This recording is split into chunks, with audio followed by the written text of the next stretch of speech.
बिस्मिल्लाह इन्नल हम्दुलिल्लाह नहमदुहु व नस्तईनुहु व नस्तगफिरुहु व नऊज़ु बिल्लाहि मिन शुरूरि अनफुसिना व मिन सय्यिआति अमालिना मन यहदिल्लाहु फला मुदिल्ल लहु व मन युद्लिल फला हादिय लहु व अशहदु अन ला इलाहा इल्लल्लाहु वहदहु ला शरीका लहु व अशहदु अन्न मुहम्मदन अब्दुहु व रसूलुहु अम्मा बाद फ़इन्न खैरल हदीस किताबुल्लाह व खैरल हदी हदी मुहम्मदिन सल्लल्लाहु अलैहि वसल्लम व शर्रुल उमूरि मुहदसातुहा व कुल्लु मुहदसातिन बिदअह वकुल्ला बिदातिन दलाला वकुल्ला दलालतिन फिन्नार। अस्सलामु आलैकुम व रहमतुल्लाहि व बाराकातुहू। আমরা সুন্নাহর কর্তৃত্ব মর্যাদা এই বইটা ধরে পড়তেছিলাম। আসলে এটা এভাবে পড়ার উদ্দেশ্য, একটা উদ্দেশ্য হচ্ছে অন্তত যে আমাদের দিনটাকে যারা কাটছাট করতে চায়, যারা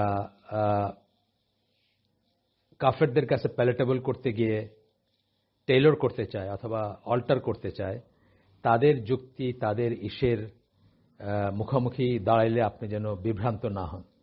কারণ দেখেন, আমাদের দেশে আজকেই আমাদের সত্য সন্ধানী গ্রুপে আমি ছোট্ট একটা ভিডিও ক্লিপ দিচ্ছি আবু বকর জাকারি ভাইয়ের, এক ভদ্রলোক ডক্টর মতিয়া রহমান, অনেক মানুষকে উনি বিভ্রান্ত করছেন। এবং ওনার উপর আমি একটা রিসার্চ ওয়ার্ক দেখছি, বাংলাদেশ ইসলামপন্থী দলদের যারা গবেষণা এবং শিক্ষা দীক্ষা নিয়ে চিন্তা করেন বা গবেষণা প্রতিষ্ঠান আছে তারা আলেমদের এমপ্লয় করছেন। তার বোধহয় 30টা বই ছিল তখন, বুকলেট, ছোট ছোট।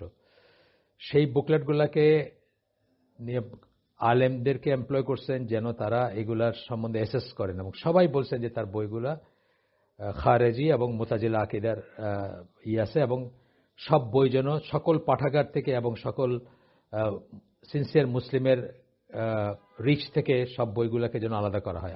আমার কাছে রিপোর্টের ফটোকপি আছে। তো এখন এই লোকটা যেমন দেখেন কত সুন্দর করে কথা বলে, অনেক আলেমদেরকেও সে ধোকা দিছে। আজকে যে ভিডিওটা আমরা পোস্ট করছি সেটারই, কিন্তু তার সামনে দাঁড়াইতে হইলে অথবা যে কোনো জিনিস আপনার যদি ফাউন্ডেশন না থাকে জ্ঞানের, দিনের, তাহলে আপনি বিভ্রান্ত হয়ে যাবেন, আপনি কনফিউজড হয়ে যাবেন। আর কিছু না হইলো, তার ফলোয়ার না হলে আপনি কনফিউজড হয়ে যাবেন। আর ফলোয়ার হওয়া মানে কি? মানে আমরা জাহাজি ভাষায় আমি অনেকবারই বলছি আপনাদের যে আপনি একটা কোর্সের উপর আছেন, জাহাজ একটা কোর্স, একটা লাইন ধরেন 070 একটা কোর্সে চলতেছে, একটা হিসাব আছে আর কি, একটা লাইন ধরে চলতেছে। এই লাইনটার নাম হচ্ছে 070, তার কোর্স ধরেন, কথার কথা। এখন 071 হইল, মানে জাস্ট 1 ডিগ্রি আপনাকে সরাই দিল আহলে সুন্নাত জামার পথ থেকে। আপনি ডেস্টিনেশনের লাইফে শেষে গিয়ে দেখবেন আপনি বহু দূরে চলে গেছেন, আহলে সুন্নাত জামার সাথে আপনার কোনো সম্পর্কই নেই। সো এই জন্য এগুলা সুন্নাহর মর্যাদাটা অথবা কর্তৃত্বটা বা অথরিটিটা বা দলিল হিসাবে সুন্নাহর যে গ্রহণযোগ্যতা, সেটা জানাটা এত ইম্পর্টেন্ট। তো আমরা যেখানে গতদিন যেখানে শেষ করছি তারপর থেকে আজকে পড়বো ইনশাল্লাহ। আমরা নবীর বক্তব্যগুলো পড়বো, সুন্নাহর গুরুত্বের ব্যাপারে।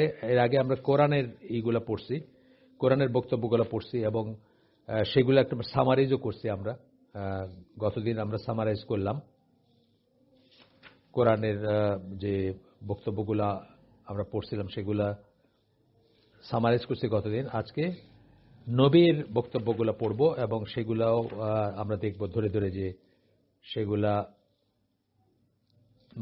সেগুলোরও আমরা সামারাইজ করব পরে। আচ্ছা, আসেন শুরু করি, আমরা আমাদের মেইন টপিকে চলে যাই। একটা হাদিস দিয়ে আমরা শুরু করি। হাদিসটা হচ্ছে এরকম: আমি যেন তোমাদের কাউকে বিছানায় হেলান দেওয়া অবস্থায় দেখতে না পাই, এবং দেখতে না পাই যে এমন একটা সময় আসুক যে তার কাছে আমার কোনো একটা আদেশ বা নিষেধ উপস্থাপন করা হয় আর সে তা সম্বন্ধে বলে, আমি তা জানি না, আমরা কেবল আল্লাহর কিতাবে যা পাই তাই অনুসরণ করব। খুব পরিচিত মনে হয় না? এক্স্যাক্টলি এই কথাটা এখন মানুষ বলতেছে। যারা ওয়েস্টে থাকে, যারা কাফেরদের কাছে নিজেদেরকে প্যালেটেবল করতে চায় বা নিজেদের দিনকে, নিজেদের ধর্মকে প্যালেটেবল করতে চায়, যারা বলতে চায় যে we can be American and Muslim and we can be proud of both. এরকম কথা শুনেন নাই? এরকম কথা কিন্তু শোনা যায়। আমেরিকান ফ্ল্যাগ দিয়ে হিজাব পরে, দেখেন নাই ছবি? মেয়েরা আমেরিকান ফ্ল্যাগ মাথায় দিয়ে হিজাব পরতেছে। হ্যাঁ, আমেরিকান এবং মানে ইন্টিগ্রেট করেও আমি মুসলিম থাকতে পারি বা মুসলিম হয়েও আমি ইন্টিগ্রেট করতে পারি। এই ধরনের জিনিসগুলো সুবিধা হবে কখন? যখন আপনি বলবেন যে কোরআন মানলেই চলে, সুন্নাহ মানাটা অত জরুরি না, ঠিক আছে, বা সুন্নাহ না মানলেও চলবে। এই কথা কিন্তু রাসূল সাল্লাল্লাহু আলাইহি ওয়াসাল্লাম বলে গেছেন। এটা বাইহাকি, শাফি, আল হামাদি, আহমদ, আবু দাউদ, তিরমিজি, ইবন মাজাহ, এগুলা আলবানির মতে সহিহ এই হাদিস, যে হাদিসটা আমরা পড়লাম। একই ধরনের আরেকটা হাদিসে রাসূল সাল্লাল্লাহু আলাইহি ওয়াসাল্লাম গৃহপালিত গাধার মাংস নিষিদ্ধ করেন এবং বলেন, হ্যাঁ, উনি ওনার অথরিটি বলে, অর্থাৎ ওনাকে আল্লাহ যে অথরিটি দেয়, অফকোর্স উনি মন গড়া কথা বলেন না। দিনের যত কথা আপনাকে বলছেন সব ওয়াহি ভিত্তিক, কিন্তু এই ওয়াহি ডিফারেন্ট ডিফারেন্ট ফর্মে আসতো। কখনো ওয়াহিটা হচ্ছে জাস্ট তার মনে একটা একটা মেসেজ বা একটা একটা ডিসিশন প্রতীত করে দেওয়া হতো, এবং উনি জানতেন যে এটা ওনার মনের ইচ্ছা না বা ওনার ব্যক্তিগত ইচ্ছা না, এটা আল্লাহর তরফ থেকে আসছে। উনি সেটা ডিস্টিংগুইশ করতে পারতেন, ডিফারেন্সিয়েট করতে পারতেন। এটাও কিন্তু একটা ফর্ম অফ ওয়াহি। আমরা পড়ছিলাম, আপনাদের কারো কারোর সাথে পড়ছিলাম উলুমুল কোরআন, সে ওয়াহির ফর্মগুলা নিয়ে কথা বলছিলাম আমরা। তো আবার হয়তো আমরা ঝালাই দিতে পারি একবার, তো পরে সেটা অন্য একদিন, আজকে আমার সামনে নাই সেই বইটা, ইনশাআল্লাহ আমরা আরেকদিন এটা নিয়ে কথা বলতে পারি। তো এই গাধার মাংস নিষিদ্ধ যখন করলেন, গৃহপালিত গাধার মাংস, যেটা শীঘ্রই এমন একটি সময় আসবে যখন একজন মানুষ তার বিছানায় হেলান দেওয়া অবস্থায়, একজন মানুষকে তার বিছানায় হেলান দেওয়া অবস্থায় পাওয়া যাবে। এটার মিনিং কি? সে খুব লেজিলি নিচ্ছে জিনিসটাকে, মানে এই জিনিসটা কোনো পাত্তা দিচ্ছে না। হেলান দেওয়া বলতে মানে সে আয়েসে আসে, সে ইসে আসে, কমপ্লেসেন্ট যা নিয়ে আসে সেটার ভিতরে সে শান্ত, মানে প্রশান্তই পাচ্ছে, সেটাতেই সে স্যাটিসফাইড, সেটাকেই সে মনে করতেছে যে ঠিক আছে সে। এবং যাকে আমার একটা হাদিস সম্পর্কে বলা হবে এবং তখন সে বলবে তোমাদের ও আমাদের মাঝে কিতাব রয়েছে, আমরা সেখানে যা অনুমোদিত পাই তা অনুমোদন করি, আর সেখানে যা নিষিদ্ধ দেখতে পাই তা নিষিদ্ধ করি, কিন্তু আসলে আল্লাহ রসুল যা নিষিদ্ধ করেছেন তা আল্লাহ যা নিষিদ্ধ করেছেন তার মতোই। এটা এটা তারা বলে, কিন্তু আসলে হচ্ছে আল্লাহ রসুল যা নিষিদ্ধ করেছেন তা আল্লাহ যা নিষিদ্ধ করেছেন তার মতোই। এটা একটা বই থেকে দিয়েছেন। এটাও বাইহাকি, আহমদ, তিরমিজি, ইবন মাজাহ প্রমুখ সূত্রে বর্ণিত, আলবানির মতে সহিহ। এই হাদিসটাও সহিহ হাদিস। আচ্ছা, তো এটা উপরে যে আয়াতগুলো, আমরা যে আয়াতগুলো নিয়ে পড়ছি কোরআনের, তারপরে মেনে চলার প্রয়োজনীয়তা, মানে সুন্নাহ মেনে চলার প্রয়োজনীয়তা এবং তার সুন্নাহর গুরুত্ব সম্বন্ধে যে আয়াতগুলো পাইছি, তারপরে রাসূল সাল্লাল্লাহু আলাইহি ওয়াসাল্লাম তার নিজের সুন্নাহর গুরুত্ব সম্বন্ধে পরিষ্কারভাবে বলে গেছেন এবং তার সুন্নাহ পরিত্যাগের ব্যাপারে সতর্ক করে গেছেন। আমরা যখন একবার এই ব্যাপারটা প্রতিষ্ঠিত করেছি যে খোদ কোরআনই মুসলিমদের সুন্নাহ অনুসরণ করতে বলে, ইসলামের সুন্নাহর গুরুত্ব বোঝাতে এবং সুন্নাহ অনুসরণ করার বাধ্যবাধকতা বোঝাতে এখন নিশ্চয়ই অতিরিক্ত প্রমাণ হিসেবে নবীর নিজের বক্তব্যগুলোকে ব্যবহার সবার কাছে গ্রহণযোগ্য হবে। শুধু যদি আমরা এটা বলতাম যে নবীর বক্তব্য, তাইলেও মানুষ কুইকাই করতে, হয়তো কিছু কিছু মানুষ যাদের অন্তরে বক্রতা আছে, যাদের অন্তরে রোগ আছে, তারা বলতো কই কোরআন তো এটা বলে না, বা নবী এটা বলছেন, হয়তো তার প্রমাণ নিয়ে প্রশ্ন তুলতো বা আরো কিছু, মানে এটাকে ডিকনস্ট্রাক্ট করার চেষ্টা করত। কিন্তু কোরআন এটাকে যেভাবে এস্টাবলিশ করছে, সে এস্টাবলিশ করার পরে এখন আর নবীরটাকে নিয়ে কোনো প্রশ্নই থাকবে না, কারো মনে থাকা উচিত না। এই দুটো হাদিসে, যে দুটো হাদিস আমরা পড়লাম, একই একই রকম কিতাবগুলোতে আছে, দুইটাই আলবানির মতে সহিহ। রাসূল সাল্লাল্লাহু আলাইহি সাল্লাম মুসলিমদের ওই সমস্ত লোকজনের বিরুদ্ধে সতর্ক করে দিয়েছেন যারা নবীর সুন্নাহকে অস্বীকার করে। আজকের এই কি কি রসান কি জানি একটা আছে আমেরিকার থেকে, দাড়ি নাই কিছু নাই, মানে সে একদম নামাজ, এই নামাজ কি আসলে নামাজ নাকি, এই পর্দা কি করতে বলছেন নাকি আল্লাহ, দাড়ি কি, মানে দাড়ি তো কোরআনে নাই, এটা নাই, কোরআনের যা নাই সেটা আমরা মানতে বাধ্য না, সেটা আমাদের কাছে গ্রহণযোগ্য না, সেটা ইউজলেস, সেটা ওয়ার্থলেস, সেটা গার্বেজ, এই ধরনের কথা বলছেন। নজবিল্লাহ। মানে একে একটা 1 সেকেন্ড সময় দেওয়া, মানে কৌতূহলবশত এর কথা শোনাটা আমি মনে করি যে উচিত না মুসলমান।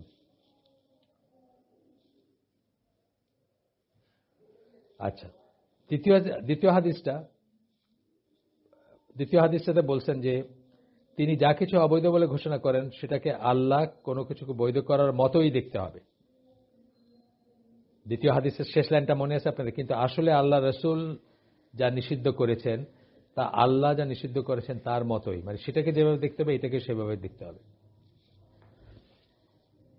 শেষের হাদিসটিতে আমরা এমন একটি আইন যা কেবল তার কাছ থেকে আসে এবং যা সকল মুসলিমকে অবশ্যই মেনে চলতে হবে তার একটি উদাহরণ দেখতে পাই। আমরা এরপরে দেখব যে এর উদাহরণ হিসেবে আমরা দেখব দাড়ি রাখা এবং জাকাতুল ফিতর এগুলো আসবে।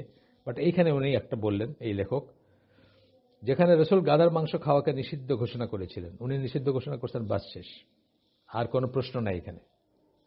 কোরআনের কোথাও এই ধরনের কোনো নিষেধ নেই, কোরআনে নাই, কোরআনে থাকতে হবে এমন কোনো কথা নেই। এইটাই আমাদের এই বইতে, সমস্ত বইতে এইটাই আমরা মানে এটা ঘুরে ফিরে আসবে জিনিসটা, যে আল্লাহ রসুল ডুয়েল সোর্স অফ শরিয়ার একটা হচ্ছে কোরআন, একটা হচ্ছে উনি মানে উনার সুন্নাহ উনার হাদিস। কোরআন মানে ওয়াহি মাতলু, উনার সুন্নাহ উনার হাদিস মানে ওয়াহি গায়ের মাতলু। এবং একইভাবে দেখতে হবে দুইটাকে, একটার এগেইনস্টে একটাকে দাঁড় করানো যাবে না। কোরআনের কোথাও এই ধরনের কোনো নিষেধ নেই, কিন্তু খোদ কোরআন থেকেই আমরা জানি যে নবীর সেটাকে অবৈধ ঘোষণা করাটাই যথেষ্ট। কোরআন অবৈধ ঘোষণা করা হয়নি, কেবল এই যুক্তিতে কেউ এটাকে বৈধ মনে করতে পারবে না। এরকম এটা হলো অবৈধের ব্যাপারে। আবার বৈধের ব্যাপারে বা ফরজের ব্যাপারে আমরা দেখছি, তো বললাম দুইটা তো আমি উদাহরণ দিলাম আপনাদের, এগুলো আসবে এখানে। একটা হচ্ছে জাকাতুল ফিতর বা ফিতরা যেটাকে আমরা বলি, আর একটা হচ্ছে দাড়ি রাখার ব্যাপারটা। এরকম আরো আছে। আচ্ছা, যে কারো উচিত এই ব্যাপারটা খেয়াল করা যে যারা সুন্নাহ অনুসরণ করতে অস্বীকার করে তাদেরকে নবী সাল্লাল্লাহু আলাইহি সাল্লাম কোন ভাষায় বর্ণনা করেছেন। এই জন্য আমি বলতেছিলাম যে হাদিসটা খেয়াল করে শুনবেন, যে হেলান দেওয়া বলতে কি, কেন হেলান দেওয়া বললেন, যে বিছানা বা গদিতে হেলান দিয়ে আছে, এর নিহিতার্থ হিসাবে আলেমরা বুঝেছেন যে এখানে এমন কারো কথা বলা হচ্ছে যে কিনা বিলাসিতা ও বেদাতের ব্যাপারে আগ্রহী, বিলাসিতা বেদাতের ব্যাপারে আগ্রহী, কমপ্লেসেন্ট, আরাম আয়েশের ভিতরে আছে। এবং মানে টু সাম এক্সটেন্ট আমরা উদাহরণটা দেখতে পারি যে ওয়েস্টার্ন ওয়ার্ল্ডে আছে, বড় বড় বার্গার খাইতেছে, লিমোজিন, খ্রিস্টানদের সাথে মিশতেছে, নাম চেঞ্জ করে ঘুরতেছে, নামাজ একসাথে বাড়িতে এসে 4 ওয়াক্ত কাজা পড়তেছে, বুঝছেন না? বড় বড় লিমোজিন, বড় বড় সোফা, আয়েশ আরামের ভিতরে আছে, সে মনে করতেছে আয়েশ আরাম, মানে যাই হোক, রিলেটিভ আয়েশ আরাম কথাটা তো রিলেটিভ একটা ব্যাপার। বাংলাদেশের তুলনায় যে ওইখানে গেছে, সেখানে সে সারাদিন ট্যাক্সি চালাইলেও মনে করতেছে সে বিশাল কিছু একটা। আচ্ছা, যাই হোক, বিলাসিতা ও বিদাতের ব্যাপারে আগ্রহী যে ঘরে বসে থাকে এবং জ্ঞান ও হাদিসের ব্যাপারে অনুসন্ধান করা থেকে বিরত থাকে, ঘরে বসে থাকে, .com ইসলাম পালন করে এবং এটা নিয়ে কোনো গবেষণা করতে রাজি না, পড়াশোনা করতে রাজি না। এই যে আমি authority in importance of Sunnah English বইটা কতজনকে পড়তে বলছি, আমার তো মনে হয় না, যারা এমন মানুষ চিনি আমি যে ওইটা পড়ার পরেও আবার তর্ক করতেছে, তার মানে সে ওই বইটা আসলে পড়েনি, চোখ বোলাইছে হয়তো একটু, বলে বাস ইম্পর্টেন্ট মনে করতেছে না। এটাও আসলে আল্লাহর তরফ থেকে একটা তৌফিকের ব্যাপার আছে প্রতিটি ব্যাপারে। এই জন্য আল্লাহর কাছে সবসময় হেদায়েত চাওয়া, মানে হেদায়েতের চেষ্টা শুরু হইতে হবে আল্লাহর কাছে চায়। আল্লাহ চাইলে আপনাকে, ধরেন সকালে আমরা যখন ঘর থেকে বাইরে হই, এটা আমি অনেকে বলি, কেন দোয়া পরে বাইরে হতে হয়, যে আমরা জানি একজন মানুষের সাথে আমাদের জাস্ট বাসার থেকে বাইরে হয়ে রাস্তায় দেখা হয়েছে, সেখান থেকে আমাদের জীবনটা পুরা চেঞ্জ হয়ে যেতে পারে। এরকম বহু ঘটনা আমি শুনছি। একজন মানুষ, একটা গল্প পড়ছি, যেমন সে বাসার থেকে বাইরে হয়েছে, সংসারী মানুষ, নর্মাল মানুষ, সুখী মানুষ, সে জানতো তার বাপ মারা গেছে। বাইরে হওয়ার পরে কেউ একজন তাকে বলছে যে না, আসলে তোমার বাপ বেঁচে আছে, অমুক জায়গায় আছে, এবং সে তো তোমাদের সম্বন্ধে জানেই না যে তোমরা কোথায় আছো। বাস ওই লোকটা ওই ডেস্টিনেশনে গেছে, ওই জায়গায় গিয়ে তার বাপকে পাইছে, আর সেই শহরে ফিরে আসতে পারেনি কোনোদিন। তার মানে আমি এই গল্পে সত্যাসত্য সেটার ব্যাপারে এটাকে কোনো দিনের কিছুর প্রমাণ হিসেবে আমি বলতেছি যে হাউ একটা মোমেন্টের ইনসিডেন্ট, এক মোমেন্ট, এক সেকেন্ডের একটা ঘটনা আপনার জীবনের ট্র্যাজেক্টরি চেঞ্জ করে দিতে পারে পুরো। আমার লাইফে একটা ঘটনা অনেকে বলছি আমি আলাকাগুলাতে, যে আমার লাইফে ধরেন 60 সেকেন্ডের একটা উইন্ডোতে এমন একটা ঘটনা ঘটছে, যেটার ফলশ্রুতিতে আজ পর্যন্ত আপনাদের সাথে আমাদের হালাকা করা বা এই দিনের আয়োজন করা, এই সমস্ত কিছুর একটা পাথ নিচে আমার জীবনটা। ওই 60 সেকেন্ড মিস করলে হয়তো আর একটা কিছু হতো আমার লাইফটা।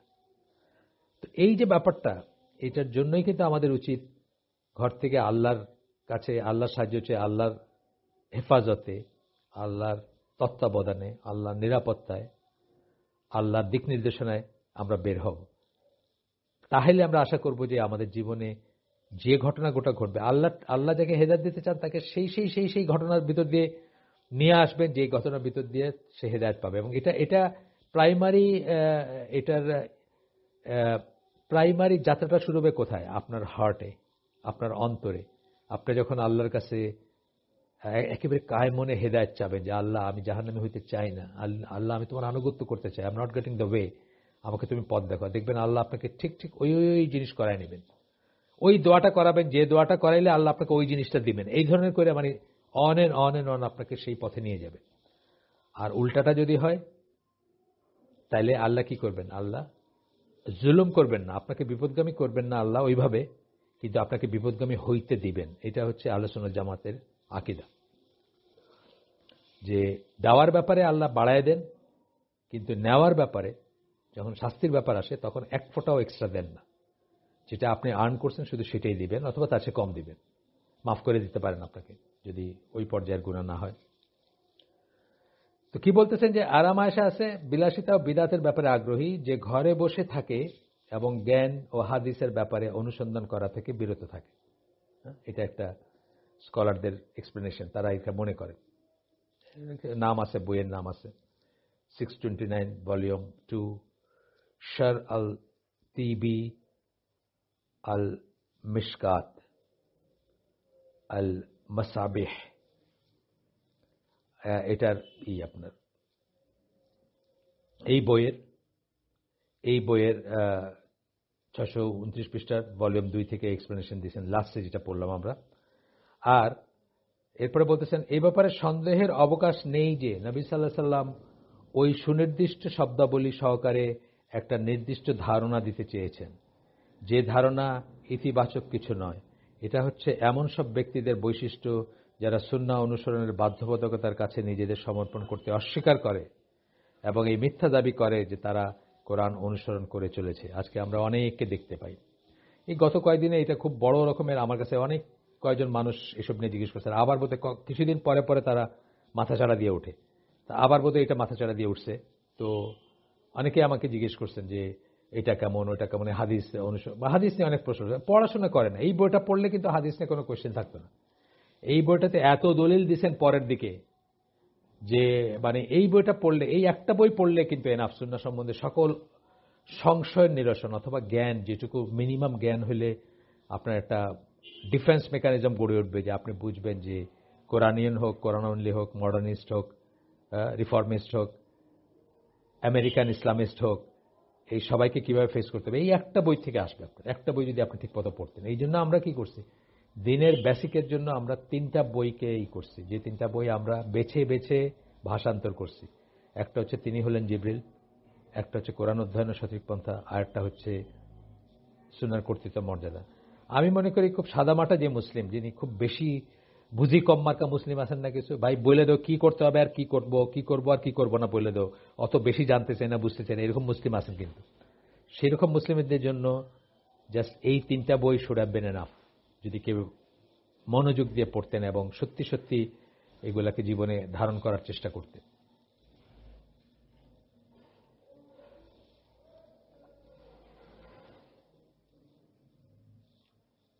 কিছু মানুষ কেন সুন্নাহ অনুসরণ করাটাকে অস্বীকার করে তারও একটা ইঙ্গিত এখানে পাওয়া যায় এই হাদিসগুলোর ভিতরে। অলসতা বশত এবং সহজ জীবন ও বিলাসিতা আকাঙ্ক্ষা বশত। দেখেন কি চমৎকার কথা, কি চমৎকার কথা আল্লাহ রাসূল ইঙ্গিত দিয়ে গেছেন। অলস তারা, খাটতে তারা। একটা হাদিস আমরা দেখব, এই বইতেও দেখব পরে, একটা হাদিসের একটা শব্দ বা একটা ফ্রেজ কারোর সাথে একসাথে শুনছিলেন, তার একটু সন্দেহ লাগতেছে। 1 মাসের জার্নি করে ইজিপ্ট গেছেন, মদিনা থেকে ইজিপ্ট গেছেন, গিয়ে বা অন্য কোনো শহর থেকে ইজিপ্ট গেছেন, মানে সৌদি আরব থেকে আর কি, মদিনা থেকে আমার যতদূর মনে পড়ে। আমরা এটা পাবো, এই বইয়ের ভিতরে পাবো এইটা উদাহরণটা। এবং গিয়ে যাকে জিজ্ঞেস করেন তাকে জিজ্ঞেস করছেন যে তুমি আর আমি একসাথে ছিলাম, আমরা কি এইটা শুনছিলাম? উনি কনফার্ম করছেন হ্যাঁ এইটা শুনছিলাম। বাস আবার যাত্রা শুরু করছেন ব্যাক টু আরো 1 মাসের জার্নি। এইভাবে তারা কষ্ট করছেন, এইভাবে তারা জীবন ব্যয় করছেন to collect, to affirm, to scrutinize হাদিস। আমরা হাতের কাছে পাচ্ছি। আমরা ইবনে হাজার আসকালানি বা নাসিরুদ্দিন আলবানির মতো স্কলারদের পরবর্তী যুগে আসছি, আমাদের কাছে একদম মানে একদম সার্ভ করা আছে, মানে প্লেটে সার্ভ করা আছে বলতে গেলে। তথাপি আমরা ওইটুকু পড়ে দেখতে চাই না যে কোনটা ঠিক আর কোনটা ঠিক না, কোনটা সহি কোনটা সহি না, সুন্নাহর গুরুত্ব কি। আমরা এই গবেষণাটুকুর জন্য বা এইটুকু এই ঝামেলায় যেতে না চাই। এবং আমাদের জীবনে ঝামেলা আছে। ধরেন আপনি আমেরিকায় কাজ করেন, এখন আপনার ওয়ার্ক, আপনার ইমিডিয়েট বস হচ্ছে একটা মেয়ে, হইতেই পারে আমেরিকাতে, এতে কোনো ব্যাপারই না। তা আপনি এখন অফিসে গেলে সে হাত বাড়াই দিলে আপনি হাত মিলাবেন না, এটা কি হয় নাকি? সো আপনি হাদিস আর স্বীকার করবেন। তার সাথে এক রুমে একান্তে সে ডাইকে আপনার মিটিং করতে চায় সেই বস, এটা ইসলামে নিষিদ্ধ, আপনি হাদিস অস্বীকার করতে হবে। টাকনুর নিচে কাপড় পরলে, আপনারে উপরে কাপড় পরলে আপনাকে ওখানে মানে চিড়িয়াখানার জীবের মতো মনে হবে, সো আপনার হাদিস অস্বীকার করতে হবে, সুন্নাহ অস্বীকার করতে হবে। আনন্দ অনুষ্ঠানে মিউজিক চলতেছে, আধা ন্যাংটা ন্যাংটা মেয়েরা নাচানাচি করতেছে, এই অফিসের পার্টি, এখানে ইউএস পার্টি অথবা ক্রিসমাস পার্টি, না গেলে আপনার প্রোটোকল রক্ষা হবে না, সুতরাং হাদিস অস্বীকার করতে হবে, সুন্নাহ অস্বীকার করতে হবে। এগুলা হচ্ছে মানে মানে মানে কি বলবো, মানে হিডেন রিজন আপনার মস্তিষ্কের পেছনে, অবচেতন সাবকনশিয়াস মাইন্ডে থাকার রিজন, যেই জন্য আপনার মানে ইনক্লাইনেশন থাকবে যে আপনি সুন্নাহকে অস্বীকার করার চেষ্টা করবেন, বা করতেই হবে আপনাকে, তাহলে আপনি বাঁচবেন কেমন ওই দেশে। আর ওইখানে থাকতে থাকতে থাকতে থাকতে আপনি ওইটার সাথে ইন্টিগ্রেট করতে গিয়ে তো আমরা দেখতেছি ইয়াসিকাদের মতো আলেম, যাদের কাছ থেকে আমরা একসময় শিখছি, মদিনা ইউনিভার্সিটিতে পড়া, over the period of time দাড়ি ছেটে ফেললেন, স্যুট টাই পরতে শুরু করলেন, টাকনুর নিচে কাপড় চলে গেল, মানে অন্যরকম মানে আমেরিকান লাইফস্টাইল চলে আসলো। ওইখানে থাকতে গেলে সুন্নাহ স্বীকার করতে হবে। উনিও এগুলো নিয়ে প্রশ্ন তুলছেন, এই যে টাকনুর নিচে কাপড় পরা যাবে না, এটার হাদিসটা, এটা নিয়ে সংশয় আছে, তো আরো এটা নিয়ে আসে, ওইটা মানে অন্য। এই জন্য আমরা একটা ভিডিও দিয়েছিলাম গ্রুপে, যে ইয়াসির কাদি রিফিউটস ইয়াসির কাদি, মানে দুইজনের ওনার আগের কি চেহারা ছিল, আগের কি স্ট্যান্ড ছিল, দেখতে উনি কেমন ছিলেন, এখন কেমন, এটা নিয়ে একটা ভিডিও ছিল। আপনাদেরকে যারা নতুন তারা হয়তো পান না, আছে নতুন 2 নম্বর গ্রুপটাতে আমি আবার দিয়ে দিব, কিন্তু 1 নম্বর গ্রুপটাতে আমরা আগে দিয়েছিলাম আর কি, আমি আবার দিব আপনাদের, দেখবেন আপনারা ইনশাল্লাহ। কোরআনের সাধারণ শিক্ষণীয় বিষয়গুলো কেউ অনুসরণ করছে এই দাবি করে কেউ যেসব এড়িয়ে যেতে পারত, সুন্নাহ সেসব খুঁটিনাটি বিষয় মেনে চলার দাবি রাখে। কোরআনে জেনারেল, ধরেন সালাত কায়েম করো, জেনারেলি বলা হয়েছে সালাতের কথা, উঠা বসা, সালাম ফেরানো, রুকু সেজদা, এগুলোর ডিসক্রিপশন দেওয়া হয়নি। আপনি বলতেন যে হ্যাঁ, আল্লাহ বলছেন সালাতের একটা মানে হচ্ছে দোয়া, একটা মানে হচ্ছে ওয়ার্শিপ, আমি মনে মনে করি এটা, এই দাবি করে আপনি এড়াই যেতে পারতেন। সুন্নাহ সেসব খুঁটিনাটি বিষয় মেনে চলার দাবি রাখে। সুন্নাহ কি করছে, আপনাকে সেগুলো ডিফাইন করে দিছে, যাতে আপনি পাশ কাটায় যেতে না পারেন। ত্যাগ স্বীকার করা, শিক্ষা লাভ ও পরিশ্রম করার ব্যাপারে তাদের অনীহার জন্যই তারা সুন্নাহ থেকে পালিয়ে বেড়ায়। 3টা কথা বললেন। ত্যাগ স্বীকার করা, ত্যাগ তো করতেই হবে, হাত মেলাতে পারবেন না, পার্টিতে যেতে পারবেন না, স্মার্ট ড্রেস করতে পারবেন না,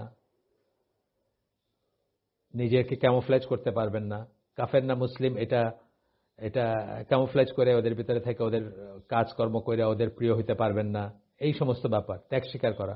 শিক্ষা লাভ, পড়াশোনা করতে হবে একটু, কোনটা সুন্নাহ কোনটা সুন্নাহ না, সুন্নাহর কর্তৃত্ব মর্যাদা জানতে হবে। এবং পরিশ্রম করার ব্যাপারে, পরিশ্রম, সুন্নাহ তো লাইফটাকে একটু টাফ করে দিবে, তাই না? মনের নামাজ আর ফিজিক্যালি 5 ওয়াক্ত মসজিদে গিয়ে নামাজ কি এক হবে? মনের নামাজ তো আপনি পড়ছেন, ঠিক আছে, আপনি কি পড়ছেন আপনি জানেন, আপনার মন গড়া একটা ইবাদত এটা, কিন্তু মসজিদে 5 ওয়াক্ত যাওয়া কিন্তু ইজ নট ইজি। কাফের দেশে তো নয়, বাংলাদেশেও ইজি না। বাংলাদেশে অনেক অনেক অফিস আছে, অনেক বাইং হাউস বা গার্মেন্টস আছে, যেখানে আপনার দিকে তাকাবে যদি মসজিদে গিয়ে নামাজ পড়তে চান, মনে এখানে পড়লেই তো হয়। আচ্ছা, যাই হোক, পরিশ্রম করার ব্যাপারে তাদের অনীহার জন্যই তারা সুন্নাহ থেকে পালিয়ে বেড়ায়। আল্লাহ রাসূল সাল্লাল্লাহু আলাইহি ওয়াসাল্লাম বলেন, নিশ্চয়ই আমাকে কিতাব দেওয়া হয়েছে এবং তার সাথে তার সদৃশ্য কিছু দেওয়া হয়েছে। এটা একটা হাদিস, আবু দাউদ থেকে সহিহ সনদে বর্ণিত। কি বলছেন? কিতাব দেওয়া হয়েছে এবং তার সদৃশ্য। সেই সদৃশ্যটা কি? এই সাদৃশ্যটা কি?